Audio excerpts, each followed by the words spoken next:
Welcome to Films and Stuff with your hosts, Pete Mitchell and Ethan Hunt. Hi, everybody. Welcome back to Films and Stuff. I'm Ethan, joined by Batman to my Robin, Pete. Hey, Pete. Oh, thank you very much. Let's not say Batman to my Robin. Let's say Batman to your Superman. How about Batman to my Batman? Now that we've got that's the right. multiverse of Batmans, right? We can Who do you call dibs on? I guess I'll take Michael Keaton, the original, 1989. I'll probably take Batfleck. Oh, yeah. Yeah, That's I really right. like him. No one likes Val Kilmer. Val Kilmer and George Clooney are probably the least liked. And I think a lot of it had to do because the movies themselves weren't that good. Yeah. They were too focused on trying to introduce Chris O'Donnell as Robin. All right. We are back. No more Batman. That's a different episode. You should listen to it, though. Our weekly stream or skip segment. Pete is the maestro of the rules. I will leave it to him to do a short, succinct recap. Go for it, Pete. Why, thank you. So the rules are super simple. Ethan has prepared a list of shows for me to watch. I have done the same for him. Every week, we randomly assign ourselves one show to watch. We watch at least 2 episodes, if not more. And then on the basis of those episodes that we have watched, we determine if the show is worthy of being streamed or skipped. That's right. And you and I are probably about equal in terms of the quality that we've had to watch this year, right? We go in kind of like phases. We go in phases, but on average, we're not a million miles from each other. We're hovering at about mooch someone's password. Yeah. But last week was a banger, right? We had Rabbit Hole on Paramount Plus. I had Silo on Apple TV Plus. Oh, yeah. This week, maybe not. Yeah.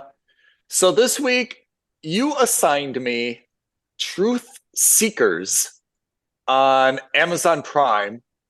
And right away, when you say Amazon Prime, it makes me a little bit skeptical because Amazon Prime is not known for a deep roster of stuff, right? It's not, no. Yeah, they'll pull out Rings of Power. They'll pull out some Citadel, big budget stuff from time to time. But their rank and file stuff doesn't really captivate me. So I kept an open mind about Truth Seekers.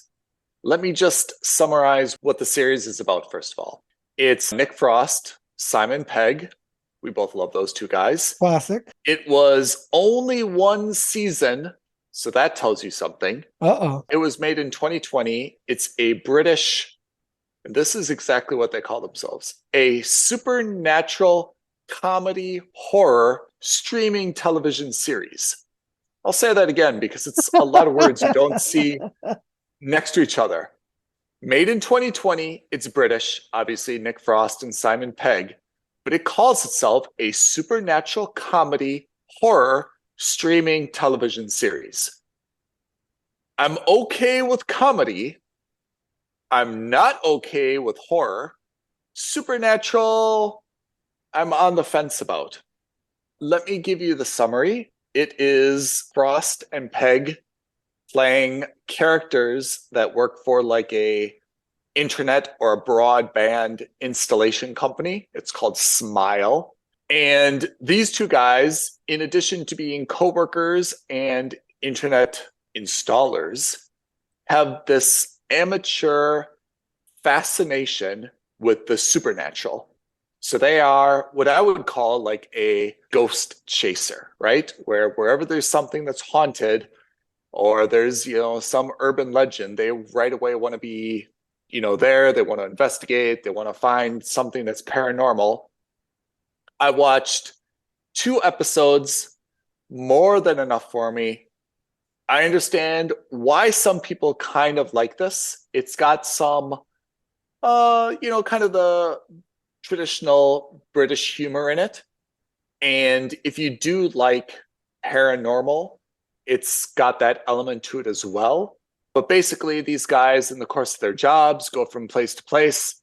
They encounter supernatural phenomena They investigate them, and then they meet this other nice young lady who has the same passion that they do and has claimed to have been haunted by several ghosts.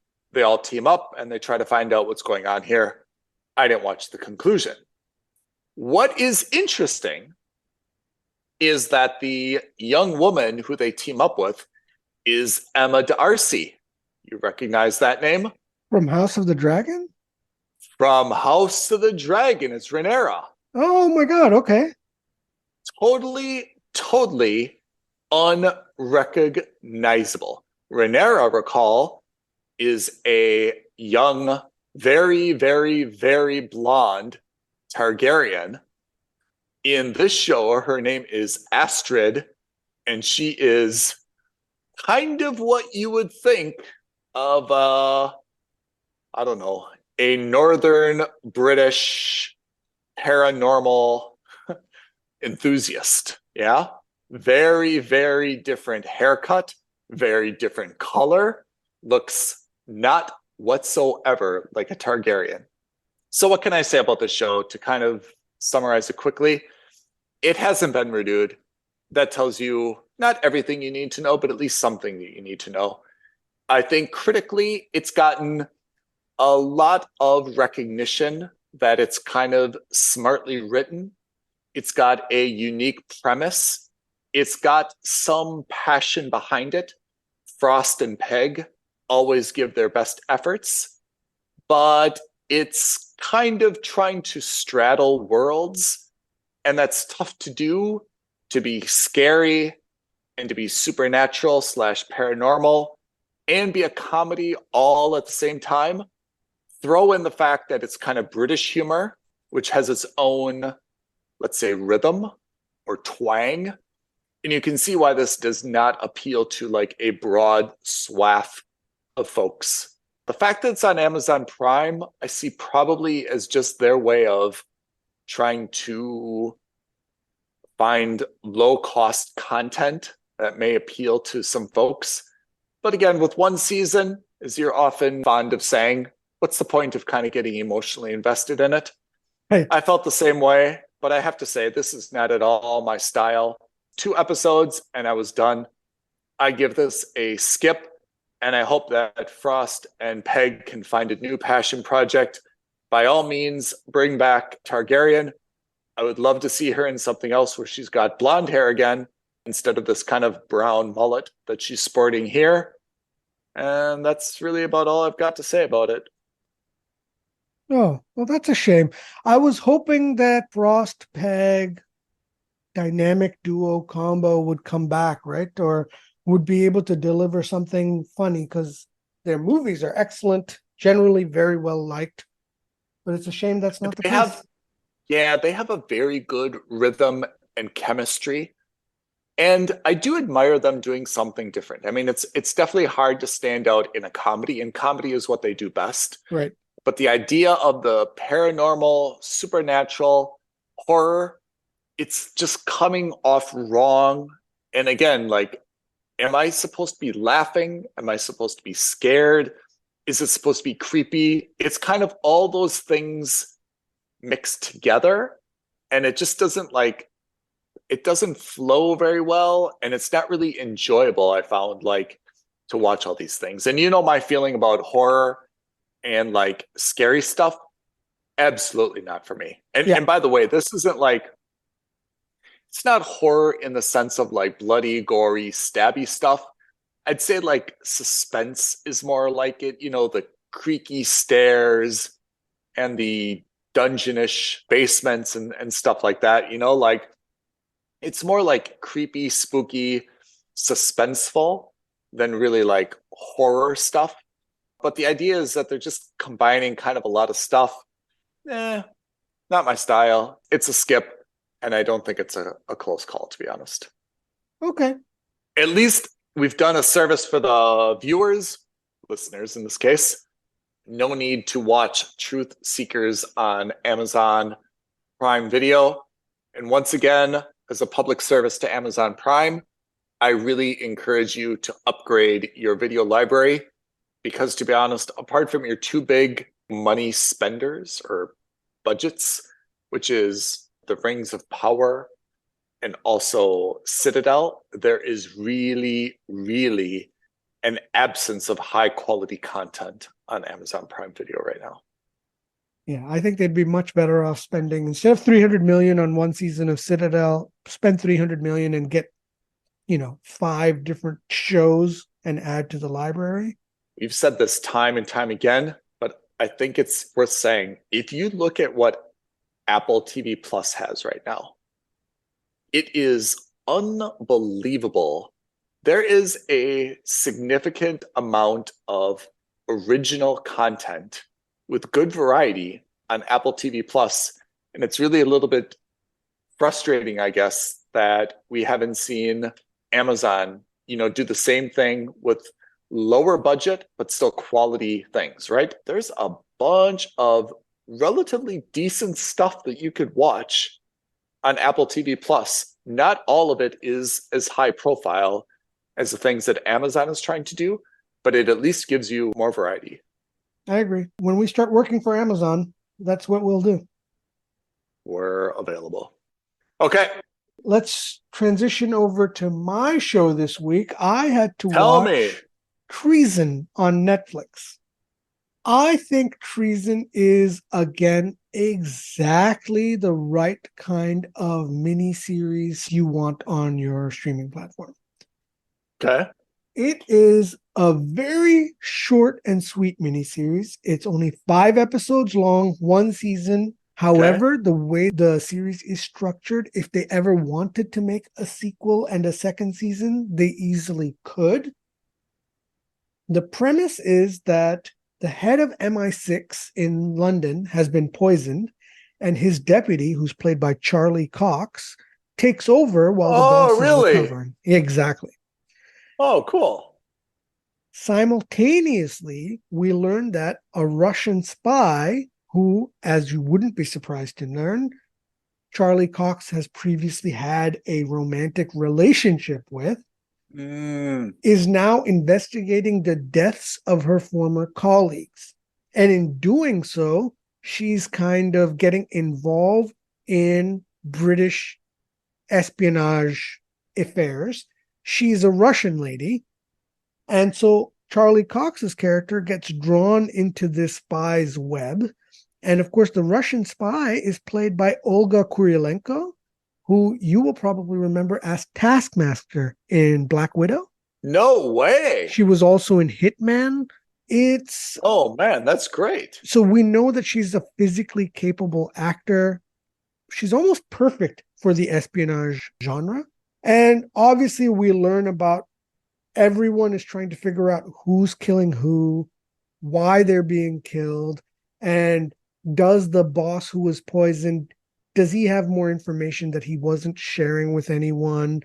All these kinds of, the typical mystery elements that you would see in an espionage thriller.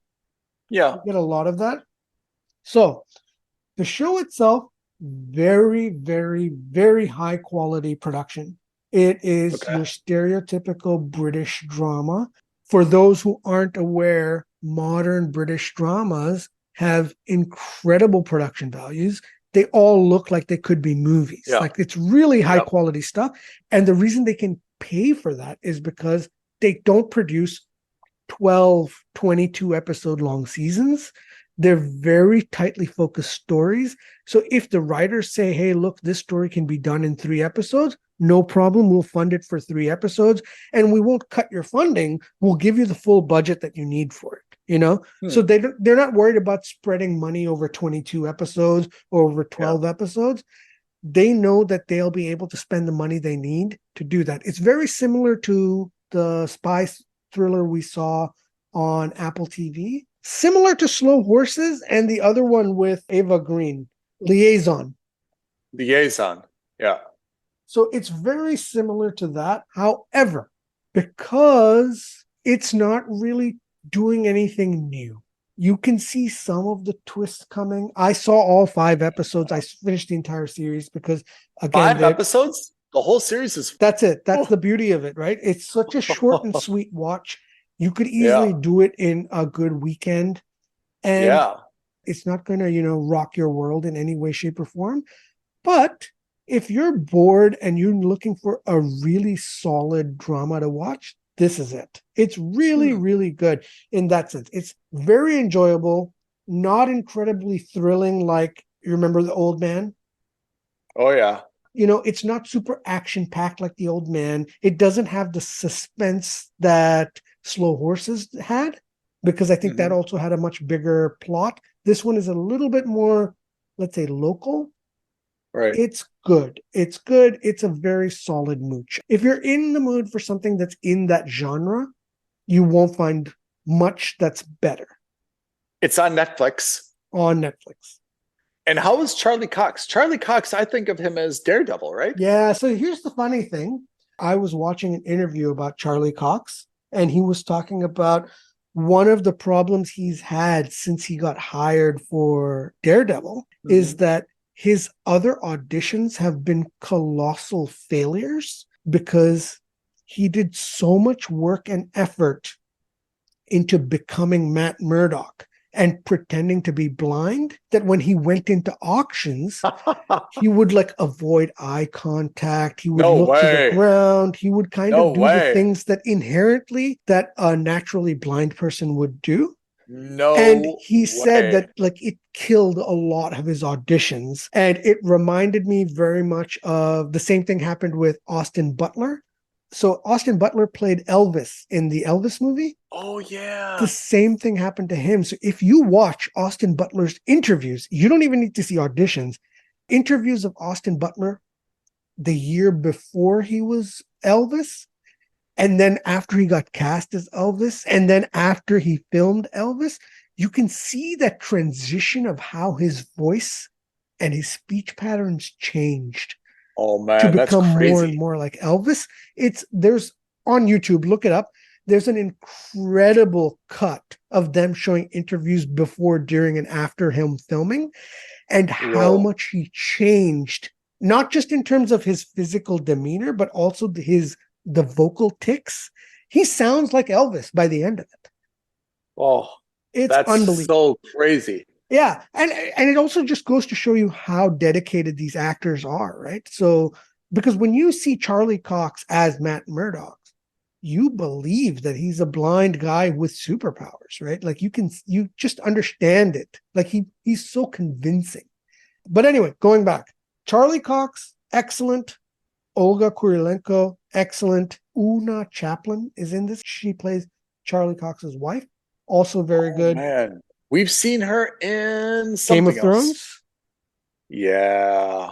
This is not something you need to go buy a subscription to Netflix for.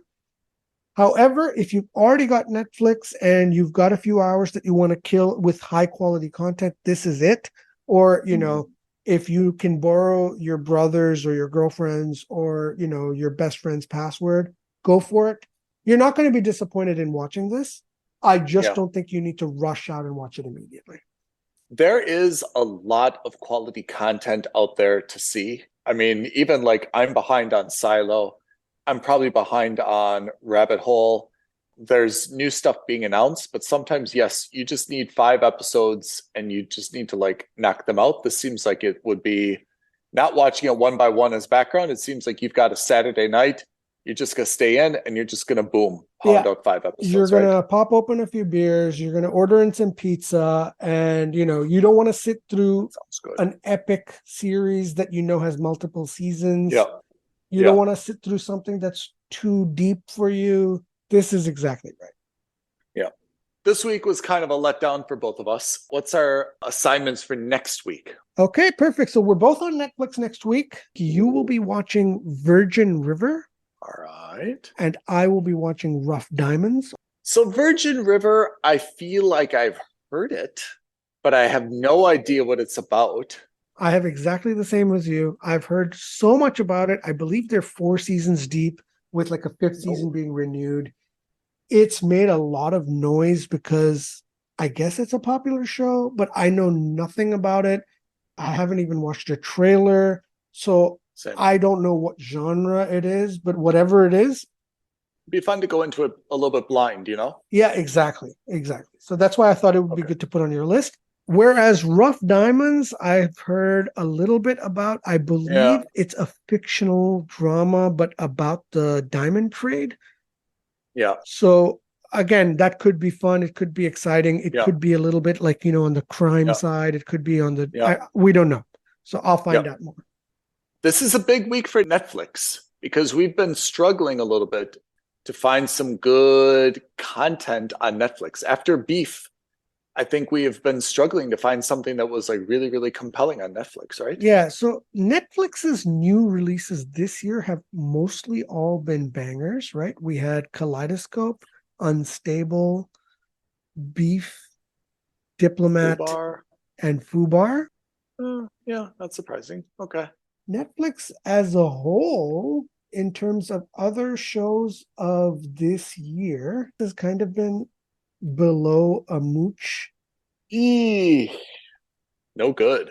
No bueno, as you would say. Yeah, exactly. All right. Well, let's see if Netflix can redeem itself. Yep, these are two. Rough Diamonds for Pete, Virgin River for Ethan. Let's see what we can get here. Excellent. But in the meantime, if you guys have any recommendations for us to watch shows on StreamerSkip, please reach out to us. Let us know. Tweet at us at F&S Podcast. DM us on Instagram at Films and Stuff Podcast. Email us aloha@filmsandstuffpodcast.com. But as always, the easiest thing you can do is like this video, subscribe to our channel, hit the notification bell, and leave us a comment. Any one of those 4 things will help us out greatly and will help us interact with you almost immediately. We are pushing to be approved critics on Rotten Tomatoes. We just need a few more downloads to qualify. Anything you all can do would be hyper appreciated, if you allow me to say. Indeed. Viewers, listeners, that's it for this week's episode of Stream or Skip. Pete, as always, a pleasure. Wish you luck with Rough Diamonds this week. And you with Virgin River. Thank you all. Have a great week ahead. Thanks, Ethan. Thanks, everyone. I know. Thank you for listening to another episode of Films and Stuff. If you haven't already, please subscribe and review on Apple Podcasts, Spotify, or wherever podcasts are downloaded. Films and Stuff. There is no substitute.